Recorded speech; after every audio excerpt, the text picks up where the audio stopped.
ನಮಸ್ಕಾರ, ಎಜುನೇಟ್ಸ್ಗೆ ಸ್ವಾಗತ. ನಾನು ಮೃತ್ಯುಂಜಯ್ ಕಬ್ಬೂರ್. 2025-26ನೇ ಶೈಕ್ಷಣಿಕ ಸಾಲಿನ ಕರ್ನಾಟಕ ರಾಜ್ಯ ಮುಕ್ತ ವಿಶ್ವವಿದ್ಯಾಲಯದ ಬಿಎಡ್ ಪ್ರವೇಶಾತಿಗೆ ಈಗಾಗಲೇ ಅರ್ಜಿಗಳನ್ನು ಆಹ್ವಾನಿಸಲಾಗಿದೆ. ನಿಮ್ಗೆ ಈಗಾಗಲೇ ಗೊತ್ತಿರುವಂತೆ ಆನ್ಲೈನ್ ಮೂಲಕ ಅರ್ಜಿಯನ್ನು ಸಲ್ಲಿಸಬೇಕಾಗುತ್ತೆ. ಆನ್ಲೈನ್ ಮೂಲಕ ಅರ್ಜಿಯನ್ನು ಸಲ್ಲಿಸೋದಕ್ಕೆ ನಿಗದಿಪಡಿಸಿರುವಂತಹ ಕಾಲಾವಕಾಶವನ್ನು ನೋಡೋದಾದ್ರೆ ಸೆಪ್ಟೆಂಬರ್ 1ನೇ ತಾರೀಕಿನಿಂದ ಸೆಪ್ಟೆಂಬರ್ 21ನೇ ತಾರೀಕಿನವರೆಗೂ ಕೂಡ ಆನ್ಲೈನ್ ಮೂಲಕ ಬಿಎಡ್ ಕೋರ್ಸ್ಗೆ ಅರ್ಜಿ ಸಲ್ಲಿಸೋದಕ್ಕೆ ಅವಕಾಶವನ್ನು ಕಲ್ಪಿಸಿಕೊಡಲಾಗಿದೆ. 28ಕ್ಕೆ ಅಂದ್ರೆ ಸೆಪ್ಟೆಂಬರ್ 28ನೇ ತಾರೀಕಿಗೆ ಸಾಮಾನ್ಯ ಪ್ರವೇಶ ಪರೀಕ್ಷೆಯನ್ನು ನಡೆಸಲಾಗುತ್ತೆ.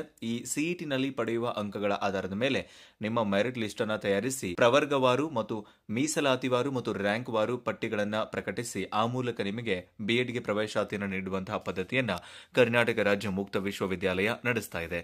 ಆದ್ಮೇಲೆ ನಿಮಗೆ ಗೊತ್ತಿರಲಿ, ಕರ್ನಾಟಕ ರಾಜ್ಯ ಮುಕ್ತ ವಿಶ್ವವಿದ್ಯಾಲಯದ ಈ ಒಂದು ಬಿಎಡ್ ಕೋರ್ಸ್ಗೆ ನೀವು ಸೇರ್ಕೊಳ್ಬೇಕು ಅಂತಂದ್ರೆ ನೀವು www.ksuMysore.ac.in ಗೆ ವಿಸಿಟ್ ನೀಡಿ ಅಲ್ಲಿನ ಒಂದು ಪ್ರವೇಶಾತಿ ಪೋರ್ಟಲ್ ಮೂಲಕ ಅರ್ಜಿಯನ್ನು ಭರ್ತಿ ಮಾಡಬೇಕಾಗುತ್ತೆ.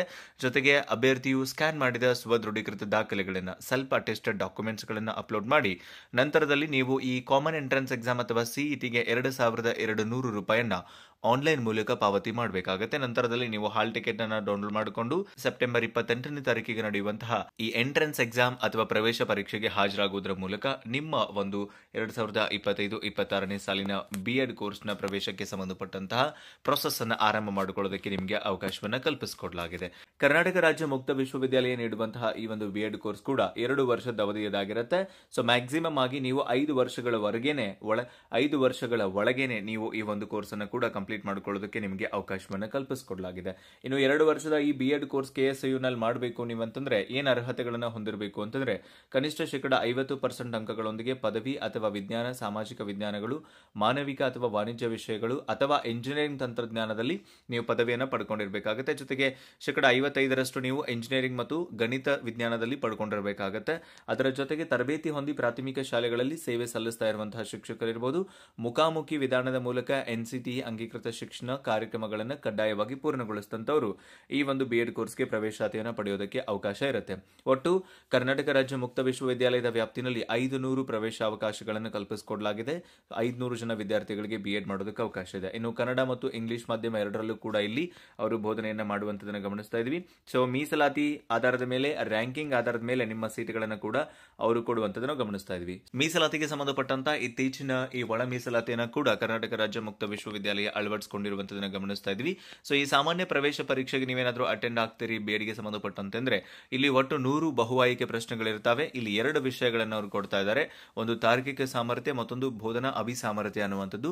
ಸೊ ಇದು ಪ್ರತಿಯೊಂದು ಸಬ್ಜೆಕ್ಟ್ ಕೂಡ 50 ಪ್ರಶ್ನೆಗಳನ್ನ 50 ಅಂಕಗಳನ್ನ ಕ್ಯಾರಿ ಮಾಡುವಂಥದ್ದು. ಒಟ್ಟು 2 ಗಂಟೆಗಳ ಸಮಯಾವಕಾಶವನ್ನು ನಿಮಗೆ ಕಲ್ಪಿಸಿಕೊಡಲಾಗಿರುತ್ತೆ. ಸೊ ಕರ್ನಾಟಕದಲ್ಲಿ ಒಟ್ಟು 14 ಪರೀಕ್ಷಾ ಕೇಂದ್ರಗಳನ್ನು ನಿಗದಿಪಡಿಸಲಾಗಿದೆ. ನಿಮ್ಮ ಸಾಮಾನ್ಯ ಪ್ರವೇಶ ಪರೀಕ್ಷೆಗೆ ಸಂಬಂಧಪಟ್ಟಂತೆ ಮೈಸೂರು, ಬೆಂಗಳೂರು, ತುಮಕೂರು, ಶಿವಮೊಗ್ಗ, ಬಳ್ಳಾರಿ, ಗುಲ್ಬರ್ಗ, ಧಾರವಾಡ, ಉಡುಪಿ, ಮಂಗಳೂರು, ಹಾಸನ, ದಾವಣಗೆರೆ, ಕಾರವಾರ, ಕೋಲಾರ ಮತ್ತು ವಿಜಯಪುರ ಅಂತ ಅನ್ನುವಂಥದ್ದನ್ನ. ಸೊ 50ಕ್ಕಿಂತ ಕಡಿಮೆ ಇದ್ರೂ ಸ್ಟೂಡೆಂಟ್ಸ್ ಆಯಾ ಡಿಸ್ಟ್ರಿಕ್ಟ್ ನಲ್ಲಿ 14 ಕೇಂದ್ರಗಳಲ್ಲಿ ಅಂದ್ರೆ ಸಮೀಪದ ಒಂದು ಪರೀಕ್ಷಾ ಕೇಂದ್ರಕ್ಕೆ ಅವರನ್ನ ಮರ್ಜ್ ಮಾಡ್ತಾರೆ ಅನ್ನುವಂಥದ್ದನ್ನ ಕೂಡ ನಾವಿಲ್ಲಿ ಗಮನಿಸಬೇಕಾಗುತ್ತೆ. ಸೊ ಆನ್ಲೈನ್ ಮೂಲಕ ನೀವು ಯಾವುದೇ ತಪ್ಪುಗಳಿಲ್ಲದಂತೆ ಅರ್ಜಿನ ಸಲ್ಲಿಸಬೇಕಾಗುತ್ತೆ. ಸೊ ಇದೇನು ನೀವು ಅರ್ಜಿನ ಸಲ್ಲಿಸ್ತೀರಿ ಅದೇ ಆಧಾರದ ಮೇಲೆ ನಿಮ್ಮನ್ನ ಕೌನ್ಸಿಲಿಂಗ್ ಮೂಲಕ ಅವರು ಅಂತಿಮವಾಗಿ ನಿಮಗೆ ಸೀಟ್ಗಳನ್ನು ಅಲಾಟ್ಮೆಂಟ್ ಮಾಡ್ತಾರೆ. ಸೊ ಇನ್ನ ಶುಲ್ಕ ವಿನ್ಯಾಸ ಅಥವಾ ಫೀ ಸ್ಟ್ರಕ್ಚರ್ ಹೆಂಗಿದೆ ಅಂತ ನೋಡ್ತಾ ಹೋಗೋದಾದ್ರೆ, ಸೊ ನಿಮಗೆ ಫಸ್ಟ್ ಇಯರ್ಗೆ ಟೋಟಲ್ ಆಗಿ ನಿಮಗೆ 39,270 ರೂಪಾಯಿ ಶುಲ್ಕವನ್ನು ನಿಗದಿಪಡಿಸಲಾಗಿದೆ. ಸೆಕೆಂಡ್ ಇಯರ್ಗೆ 38,500 ರೂಪಾಯಿಯನ್ನ ನಿಮಗೆ ನಿಗದಿಪಡಿಸಲಾಗಿದೆ. ಅದರ ಜೊತೆಗೆ ಕರ್ನಾಟಕ ರಾಜ್ಯದ ಹೊರಗಿನ ವಿಶ್ವವಿದ್ಯಾಲಯಗಳಿಂದ ಪದವಿ ಹೊಂದಿರುವ ವಿದ್ಯಾರ್ಥಿಗಳು ಮಾತ್ರ ಅರ್ಹತಾ ಶುಲ್ಕವನ್ನು ಪಾವತಿಸಬೇಕು. ಸೊ ನೀವು ಕರ್ನಾಟಕದಲ್ಲೇ ಪಾಸ್ ಆಗಿದ್ರಿ ಅಂತಂದ್ರೆ ಅರ್ಹತಾ ಶುಲ್ಕವನ್ನು ನೀವು ಪಾವತಿ ಮಾಡೋದು ಬೇಡ. ಇನ್ನು ಕನಿಷ್ಠ 5 ವರ್ಷ ಕರ್ನಾಟಕದಲ್ಲಿ ವ್ಯಾಸಂಗ ಮಾಡಿದ ಟಿಬೇಟಿಯನ್ನರು ಪ್ರವೇಶ ಶುಲ್ಕದೊಂದಿಗೆ 2,200 ರೂಪಾಯಿ ಕೊಡಬೇಕು. ಅದೆಲ್ಲ ನೀವು ತಲೆ ಕೆಡ್ಸ್ಕೊಳ್ಳಕ್ ಹೋಗ್ಬೇಡ್ರಿ.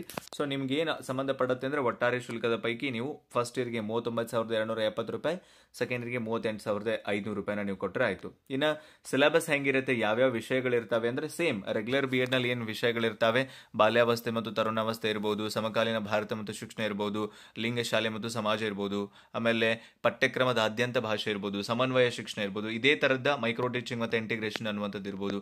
ಇವೇನ್ ಪ್ರಾಕ್ಟಿಕಲ್ ಇತ್ತು, ಮೈಕ್ರೋ ಟೀಚಿಂಗ್ ಮತ್ತೆ ಇನ್ನೊಂದು ಆ ಎಲ್ಲ ವಿಷಯ ವಿಷಯಗಳನ್ನು ಕೂಡ ಇಲ್ಲಿ ಕೊಡಲಾಗುತ್ತೆ. ಅದರ ಜೊತೆಗೆ ನಿಮಗೆ ಬೋಧನಾ ಶಾಸ್ತ್ರಕ್ಕೂ ಸಂಬಂಧಪಟ್ಟಂತೆ ಕೂಡ ಸಮಾಜ ವಿಜ್ಞಾನ ಇದೆ, ಜೀವ ವಿಜ್ಞಾನ, ಭೌತ ವಿಜ್ಞಾನ, ಗಣಿತ, ಕನ್ನಡ, ಇಂಗ್ಲಿಷ್, ಹಿಂದಿ, ಸಂಸ್ಕೃತವನ್ನು ಕೂಡ ನಿಗದಿಪಡಿಸಲಾಗಿದೆ. ಇನ್ನು ಈ ಒಂದು ಕೋರ್ಸ್ ಏನಿದೆ ಕರ್ನಾಟಕ ರಾಜ್ಯ ಮುಕ್ತ ವಿಶ್ವವಿದ್ಯಾಲಯ ಕೊಡ್ತಾ ಇರುವಂತದ್ದು, ಇದು ಎನ್ಸಿಟಿಯ ನಿಯಮಗಳಿಗೆ ಒಳಪಟ್ಟು ಹಾಗೆ ಯುಜಿಸಿ ಮತ್ತು ಎನ್ಸಿಟಿಯ ಅರ್ಹತೆಗೆ ಒಳಪಟ್ಟು ನಡೆಯುವಂತ ಕೋರ್ಸ್ ಆಗಿರುತ್ತೆ. ಹಾಗಾಗಿ ನೀವು BEd 2ನೇ ವರ್ಷದ ಕೋರ್ಸ್ ಅನ್ನ ಕೂಡ ಇಲ್ಲಿ ನೋಡಬಹುದು. 2ನೇ ವರ್ಷಕ್ಕೆ ಏನು ವಿಷಯಗಳಿರ್ತವೆ ಏನು ಅನ್ನುವಂಥದ್ದನ್ನ.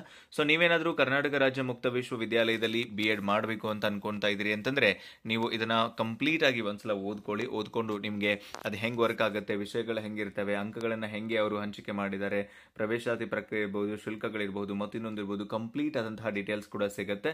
ಸೊ ಫಸ್ಟ್ ಇಯರ್ದು ಒಂದು ಆಕ್ಟಿವಿಟಿ ಕ್ಯಾಲೆಂಡರ್ ಆಫ್ ಇವೆಂಟ್ಸ್ ಅನ್ನ ನೋಡ್ತಾ ಹೋಗೋದಾದ್ರೆ ಸೆಪ್ಟೆಂಬರ್ 1ರಿಂದ ಈಗಾಗಲೇ ಅಪ್ಲಿಕೇಶನ್ ಸ್ಟಾರ್ಟ್ ಆಗಿದೆ. ಲಾಸ್ಟ್ ಡೇಟು ಸೆಪ್ಟೆಂಬರ್ 21, ಸಿಟಿ ನಡೆಯೋದು ಸೆಪ್ಟೆಂಬರ್ 28. ಉತ್ತರಗಳನ್ನು ಕೂಡ ಅವತ್ತಿನ ದಿನನೇ ಪ್ರಕಟ ಮಾಡ್ತಾರೆ. ಸೊ ಏನಾದರೂ ಆಕ್ಷೇಪಣೆಗಳಿತ್ತು, ಅಬ್ಜೆಕ್ಷನ್ಸ್ ಇತ್ತು ಅಂದ್ರೆ ಅದನ್ನು ಸಲ್ಲಿಸೋದಕ್ಕೆ ನಿಮಗೆ ಅಕ್ಟೋಬರ್ 1ನೇ ತಾರೀಕಿನವರೆಗೂ ಕೂಡ ಅವಕಾಶ ಇದೆ. ದೆನ್ CET ಪರೀಕ್ಷೆಯ ಫಲಿತಾಂಶವನ್ನು ಕೊಡೋದು ಅಕ್ಟೋಬರ್ 4ನೇ ತಾರೀಕಿಗೆ. ಇವನ್ ಸೆಲೆಕ್ಷನ್ ಲಿಸ್ಟ್ ಕೂಡ ಅಕ್ಟೋಬರ್ 4ಕ್ಕೆ ಬರುತ್ತೆ. ಪ್ರವೇಶ ಅಥವಾ ಸಮಾಲೋಚನೆ ಅಂದ್ರೆ ಕೌನ್ಸಿಲಿಂಗ್ ನಡೆಯೋದು ಅಕ್ಟೋಬರ್ 7ರಿಂದ 8ನೇ ತಾರೀಕಿನ ತನಕ. ಅದಾದ ನಂತರ ನಿಮ್ಮ ಒಂದು ಪ್ರವೇಶಾತಿ ಪ್ರಕ್ರಿಯೆ ಕೊನೆಗೊಂಡು ನಿಮ್ಮ ಕಾಲೇಜ್ ಅಥವಾ ನಿಮ್ಮ ದೈನಂದಿನ BEd ಚಟುವಟಿಕೆಗಳು ಕೂಡ ನಡೆಯುವಂಥದ್ದನ್ನು ನಾವು ಗಮನಿಸ್ತಾ ಇದ್ವಿ. ಸೊ ಇದಕ್ಕೆ ಸಂಬಂಧಪಟ್ಟಂತ ಸ್ಟಡಿ ಮಟೀರಿಯಲ್ಸ್ ಇರಬಹುದು, ಮತ್ತೊಂದು ಇರಬಹುದು, ಅದೆಲ್ಲದಕ್ಕೂ ಸಂಬಂಧಪಟ್ಟಂತೆ ನೀವು ಕಂಪ್ಲೀಟ್ ಆಗಿ ಈ ಒಂದು ನೋಟಿಫಿಕೇಶನ್ ಅನ್ನು ಓದಿಕೊಂಡು ನಿಮ್ಮ ಒಂದು 2025-26ನೇ ಸಾಲಿನ BEd ಪ್ರವೇಶಾತಿಯನ್ನ ಖಾತರಿಪಡಿಸಿಕೊಳ್ಳಬಹುದು ಅಂತ ಹೇಳ್ತಾ, ಸೊ ಯಾರೆಲ್ಲ ಕರ್ನಾಟಕ ರಾಜ್ಯ ಮುಕ್ತ ವಿಶ್ವವಿದ್ಯಾಲಯದ ವ್ಯಾಪ್ತಿನಲ್ಲಿ 2025-26ನೇ ಸಾಲಿಗೆ BEd ಅನ್ನು ಮಾಡಬೇಕು ಅಂತ ಅನ್ಕೊಂತಾ ಇದ್ದೀರಾ, ಸೊ ಇದೊಂದು ಒಳ್ಳೆ ಅವಕಾಶ. ಜುಲೈ ಆವೃತ್ತಿಗೆ ಈಗಾಗಲೇ ಆರಂಭ ಆಗಿದೆ ಪ್ರವೇಶಾತಿ, ಅದನ್ನ ಸದುಪಯೋಗ ಪಡಿಸಿಕೊಳ್ಳಿ ಅಂತ ಹೇಳ್ತಾ, ಇದಕ್ಕೆ ಸಂಬಂಧಪಟ್ಟಂತ ಮತ್ತಷ್ಟು ವಿವರಗಳಿಗಾಗಿ ಕರ್ನಾಟಕ ರಾಜ್ಯ ಮುಕ್ತ ವಿಶ್ವವಿದ್ಯಾಲಯದ ಅಧಿಕೃತ ವೆಬ್ಸೈಟ್ಗೆ ಭೇಟಿ ಕೊಡಿ. ಹಾಗೆ ಡಿಸ್ಕ್ರಿಪ್ಷನ್ ನಲ್ಲಿರುವಂತಹ ಈ ಒಂದು PDF ಅನ್ನು ಡೌನ್ಲೋಡ್ ಮಾಡಿಕೊಂಡು ನೀವು ಇನ್ನಷ್ಟು ವಿವರಗಳನ್ನು ಪಡ್ಕೊಳ್ಳಿ ಅಂತ ಹೇಳ್ತಾ, ಇದಕ್ಕೆ ಸಂಬಂಧಪಟ್ಟಂತ ಏನಾದರೂ ಡೌಟ್ಸ್ ಗಳಿತ್ತು ಅಂದ್ರೆ ಮುಕ್ತವಾಗಿ ಕಮೆಂಟ್ ಬಾಕ್ಸ್ ಅಲ್ಲಿ ಹಂಚ್ಕೊಳ್ಳಿ. ಸಿಗೋಣ ಮುಂದಿನ ವಿಡಿಯೋದಲ್ಲಿ ಮತ್ತೊಂದು ಮಾಹಿತಿಯೊಂದಿಗೆ. Thank you so much. Have a good time.